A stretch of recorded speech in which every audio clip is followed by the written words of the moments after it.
Oregon's Attorney General is joining forces with several district attorneys to try to stop federal agents from what they call reckless and unlawful tactics in the state.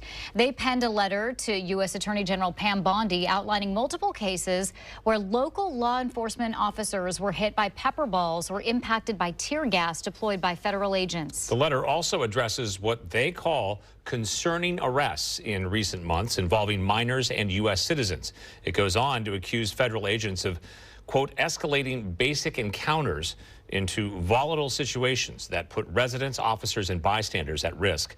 The letter says the Attorney General's office is actively monitoring federal actions and will investigate any case where a federal officer appears to be, quote, acting outside the reasonable scope of their duties. In the letter, AG Rayfield says, quote, it doesn't matter who you are, you have to follow the law and our Constitution. We are asking the federal government to take reasonable steps towards prevention and de-escalation. It goes on to say, quote, we are putting them on notice that we are watching and will hold them accountable if they do not follow the law. Now, one situation in particular that concerned AG Rayfield was when ICE agents surrounded a Dutch Bros in Hillsborough.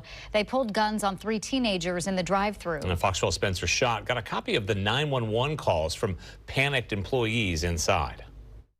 Back on October 3rd, this Dutch Bros was surrounded by ICE agents, but at the time, no one knew what was going on. Employees and customers just saw a handful of armed, masked men jump out of unmarked vans. They have a dog. As a car full of teens were placing their order at the window, a white truck blocks them in the drive-thru.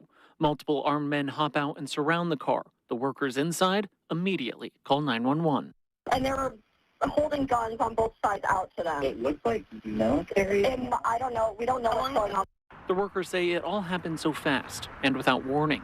They didn't see any lights or sirens, so they were not sure if these men were law enforcement. They just came out of nowhere and just started like swarming. But I don't think the customers at the window had guns. No, it was just the people that pulled out. They were like getting out of the car. The customers in the car were just as confused. They were just telling the customers out the window, they were telling them to get out of the car, and then the customers at the window were like, why?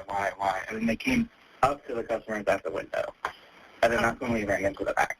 When the Hillsborough police responded, the ICE agents had already left the area. The 3 teens in the car told police they were pulled over earlier in the day by ICE agents and were not sure why they were targeted again. A spokesperson from the Department of Homeland Security confirmed that, yes, it was ICE agents that surrounded this Dutch Bros last month and that no arrests were made, but they couldn't give us any other details about why the agents were there in the first place. Reporting in Hillsborough, Spencer Schott, Fox 12 Oregon.